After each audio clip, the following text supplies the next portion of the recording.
Hi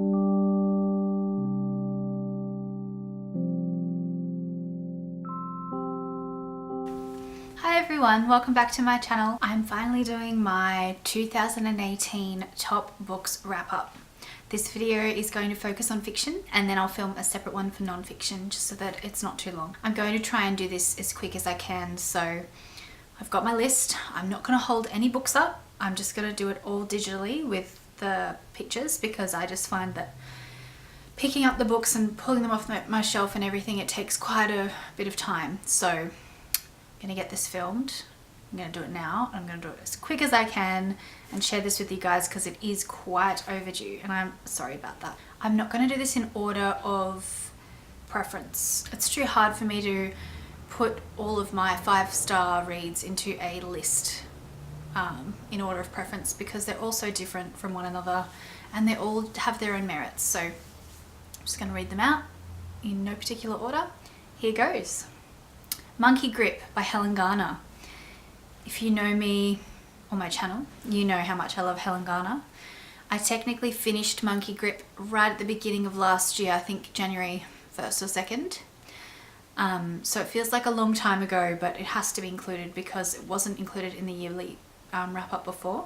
What can I say? Garner's prose is my favorite. It's magical, it's beautiful, it puts you exactly in the scene that she's setting. You can smell and feel everything she's writing, especially because it's Australian. It's based here in Melbourne where I live. I felt very close to home. This book was super close to my heart. It's not a very compelling book plot-wise, but it is writing style and character-wise for me personally, and I think it's because I do have a lot of attachments to the things that she discusses and the places that she presents in her fiction. So Monkey Grip was 5 stars and I love it and I will love it forever. So it's definitely in my top books of the year. The next book in my top books of 2018 fiction list is Flames by Robbie Arnott. I think it's Arnott. I hear people say Arnott, but I know that Arnott's Biscuits is Australian, so I'm pronouncing it that way. Please correct me if I'm wrong. This book is full of rich, vivid Tasmanian landscape. It is magical, it is mystical, it is completely fresh and unique. It's such a nice, fresh debut. I just adored this book.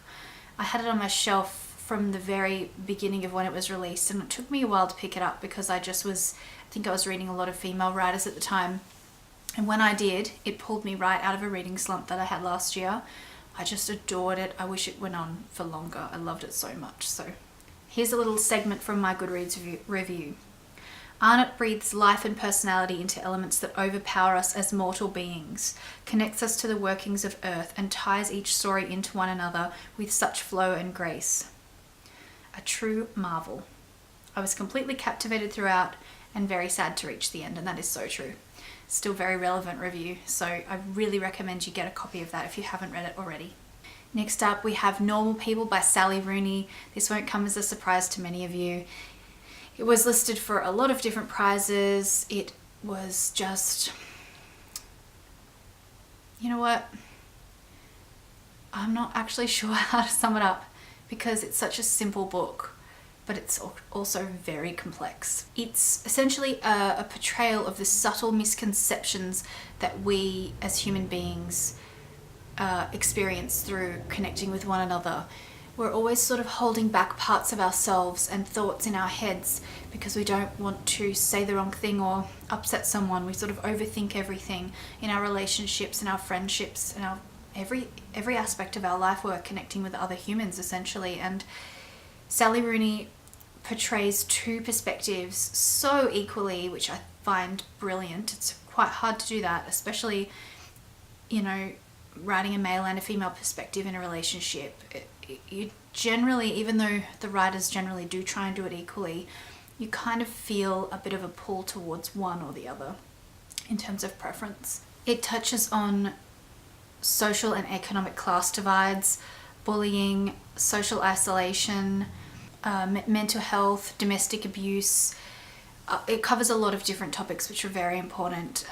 The story is really easily accessible, but the prose is beautifully crafted. So I love that it's accessible for a lot of people that maybe don't read literary fiction or don't read as much as other people like on BookTube. I personally felt quite attached to both of the protagonists. I saw similarities between my past relationships and this relationship, so it was very close to home for me. I think she just did such a brilliant job. This book has not been for everyone, so know that. Know that it's about teenagers progressing into adulthood, so that may not interest a lot of people, but I just adored it and it was a 5-star read for me. Next on the list is From the Wreck by Jane Rawson, another Australian book. This is a historical fiction. Interestingly enough, Rawson's own family history is intertwined with this story. It is fiction, but she's sort of derived the story from something that happened in her own family bloodline. So I found that fascinating. It's historical fiction. It's also sort of magical realism, science fiction. There's an alien sort of character involved, which shapeshifts and morphs into different things. It's set in the 1800s. It is fascinating, it is compelling, it is really unique, it is magical regardless, and fascinating and wonderful, and you should definitely get a copy and support Australian women writers. Next on the list is another Garner. This is The Spare Room by Helen Garner. This is another fiction of Garner's, written from the perspective of essentially herself. So Garner has written a lot of fiction that she has drawn from her own life, and she's changed things slightly within the stories so they can no longer be called non-fiction, but she sometimes keeps the protagonist, the perspective of the person who's writing the book. She sometimes keeps that as her own name. So her name is Helen in this book, and this is something that really did happen to her throughout her life, but we as the reader don't know how much of it is true or not. So I think this book is a beautiful articulation of quite a harrowing experience to have. Garner's friend is diagnosed with cancer. It's progressed quite heavily. Essentially she doesn't have long to live, and it's quite obvious. But Helen struggles to sort of bring that up and discuss it with her friend Nicola, who is an old friend of hers. She's getting this treatment in Melbourne and staying at Garner's house, and it becomes quite clear to Garner that the treatment is not believable. It's an alternative treatment that is kind of not essentially helping. It's almost hindering her progress, and it's about Helen's struggle with that, and her struggle with facing up to her friend and discussing death openly, and her friend's struggle with that. And essentially it's just the story of a friendship. And again, another book I love based on human interaction and human connection, and the struggles and misconceptions that come with that, and the difficulties of friendship and relationships. And you know, it's just such a wonderful book. It's very short, it's a novella, it's a really quick and easy read. If you're going to read any Helen Garner, start with this. It's just magic. Next book on the list is The Natural Way of Things by Charlotte Wood, another Australian female writer, of course. This was in my mid-year best books of the year so far video, so I did do a bit of a review there. But basically this is a dystopian based in Australia. A bunch of women wake up in the middle of nowhere, essentially in the outback in Australia, in a house. They've had their heads shaved, they're all dressed in raggy clothes, and they're trying to work out why they're there, how they got there, and why, what connects them all. I should start this review off by saying this book is brutal. It's a very intense book. I didn't know a lot of the content that would be in the book before I read it, and I found it quite upsetting, but it still was a 5-star read. So there's a lot of abuse, drugs, violence. Essentially Primal kind of sums up what the book is like, really. It follows two women specifically and their experiences and perspectives going through this dystopian, bizarre experience of waking up in the middle of nowhere. I found it interesting because this book brought me a lot of comforts of reading Australian fiction, like the descriptions of the gum trees and the outback and the kookaburras and the natural elements that really were beautiful, and then sort of contradicting that with chains and abuse and control and manipulation. So it was a really interesting ride. I think that I can't give away too much more of the story because you really need to go in sort of blind, but I really recommend it. It's now been picked up. I think it's just been published overseas somewhere. I'm not too sure about the logistics of that, but if you can find a copy of this, definitely give it a go if you like dystopian fiction. Next, I have 2 books by the same author.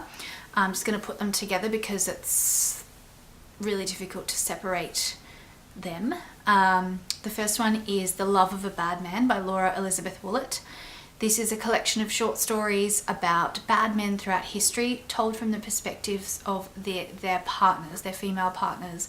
So we have people like Hitler, we have people like Bonnie and Clyde, but it's not, that one's actually not told from the perspective of Bonnie. It's told from the perspective of, is it Bonnie's sister and her partner? It's either Bonnie's sister and her partner or Clyde's brother and his partner. I can't remember, but essentially it follows Bonnie and Clyde in that short story. It is just so fascinating. I learned so much about history in this short story collection. Every time I finished one, I would find myself Googling to see how much of it was based on fact. And man, she is just the most brilliant researcher, which becomes evident in her second book, which is called Beautiful Revolutionary. That came out last year. It was an incredibly deep dive into the People's Temple cult, also known as the Jonestown cult or the Jonestown massacre. This book was really so full of like meticulous research went into this. She would have spent so much of her time preparing for this book. Not to mention her prose is just so brilliant. She writes the most elegant sentences. I love her writing style. Every character is developed heavily. The only character that's not focused on is Jim Jones, and she did that on purpose. And she also focused on the experiences of the people in the cult rather than the suicide, which is what all of the attention gets focused on when anyone talks about the Jim Jones cult or the People's Temple. And that's because she wanted to show that these were real people that had real lives and real experiences before they died, and not just lump them in as a bunch of people that committed suicide. So it's fascinating. It's quite a long book. I think it's 400 or 500 pages, but it's just so brilliantly written. So I really recommend that you definitely get a copy of that if you can. It's about to be published in America, and the American one has a character list too for anyone who struggles to follow multiple characters in books. Next on the list is The Tidal Zone by Sarah Moss. This was my first Sarah Moss book, and it was just as I expected. It was beautifully written. It was so emotive and captivating. I was compelled to continue reading the whole time. I think I read it in a day or 2.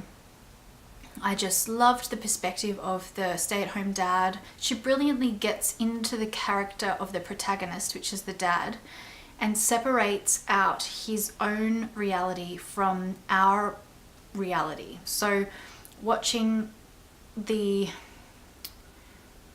problems that are happening with his daughter, she ends up in hospital at the beginning of the book, and that's sort of where the story progresses from.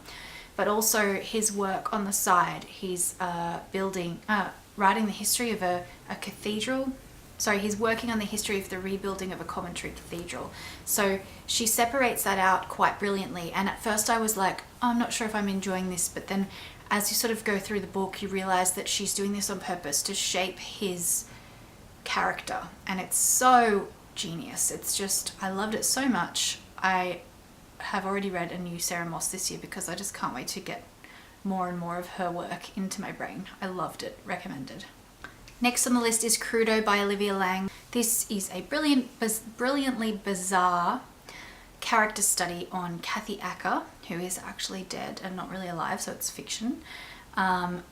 Experiencing a summer of 2017 throughout Brexit, Trump, a lot of other things that are going on at the time. So it is fiction, but it is quite heavily leaning towards non-fiction because of the way the things that are written about. It is written stream of consciousness style, so it's very unique, but you just find yourself like plowing through it. It's don't let that put you off at all, because it's just so brilliant. I read it very quickly. It covers a lot of different topics, and it's just a gem. It's a little gem of a book. Next on the list is We've Always Lived in the Castle by Shirley Jackson. This was my first Shirley Jackson book. I loved it a lot. It's the only classic I read last year, I think. Unless you count Monkey Grip as a classic, which is more of a modern classic.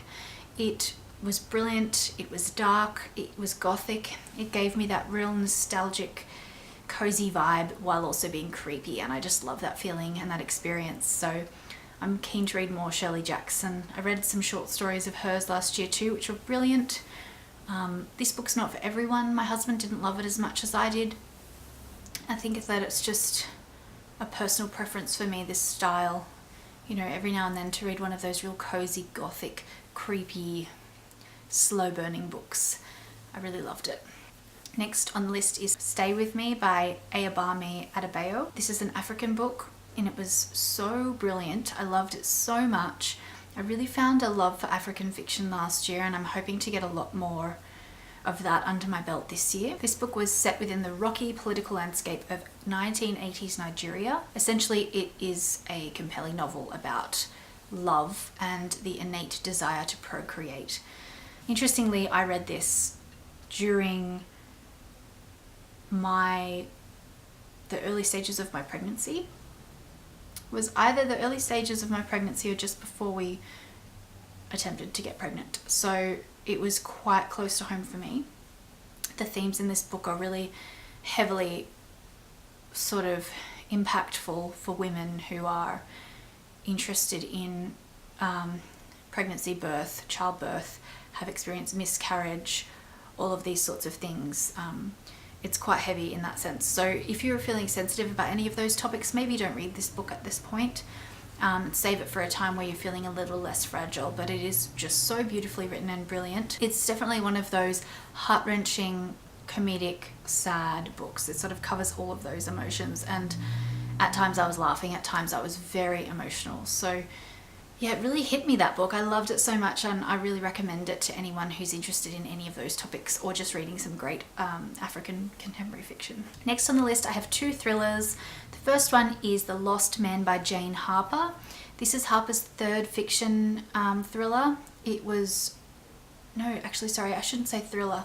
It's a crime novel, a detective crime novel.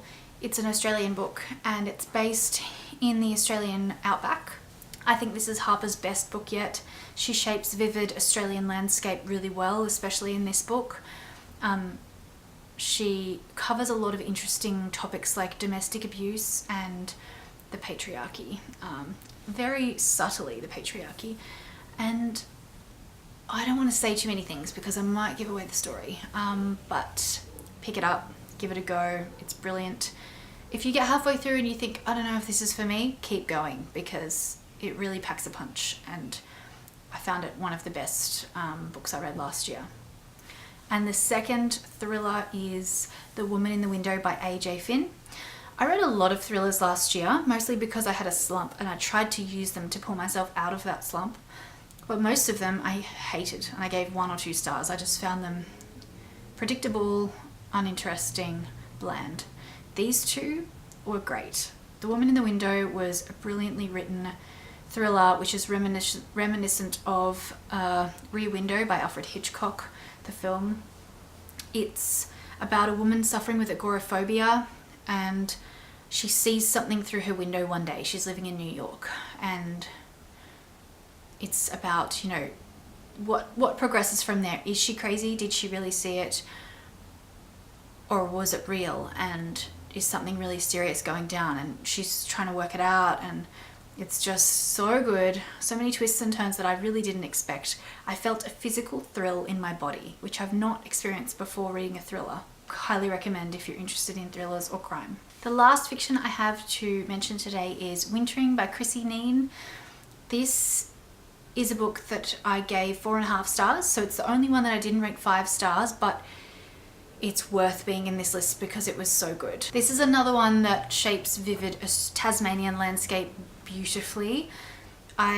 Just thinking about the book, even though I read it so long ago, I can see it in my head, like it's fully shaped, all of the scenes. The protagonist works in the caves in Tasmania, which is quite dark and freezing cold and creepy, so it's got a bit of a creepy element to it. This is sort of a magical realism slash science fiction-y type of a book, but essentially the basis of the story is based on domestic abuse and violence, and what we don't notice when we're in these situations, how people can so very easily be manipulated into thinking that they're not in these abusive relationships. And it's about getting out, and it's about, I don't want to give it away, because I feel like the more I say, the less is going to be impactful for you as a reader. So just get yourself a copy of this book, Wintering by Chrissy Neen. I really think this will be in the stellar long list this year because it was just so excellent. So I highly recommend it. That is all for my fiction wrap up of 2018 best books that I read. I'm so happy I got through that because I really wanted to share it with you guys, and I'm sorry it's late, but it's here, it's done, it's documented. We're ready to do a new year. Thank you so much for being here. I hope to see you soon. Please let me know if there's any books that you found to be the best of 2018 that I may not have read, and let me know down below. Speak to you soon. Thanks, guys. Ooh, take a breath, Amy.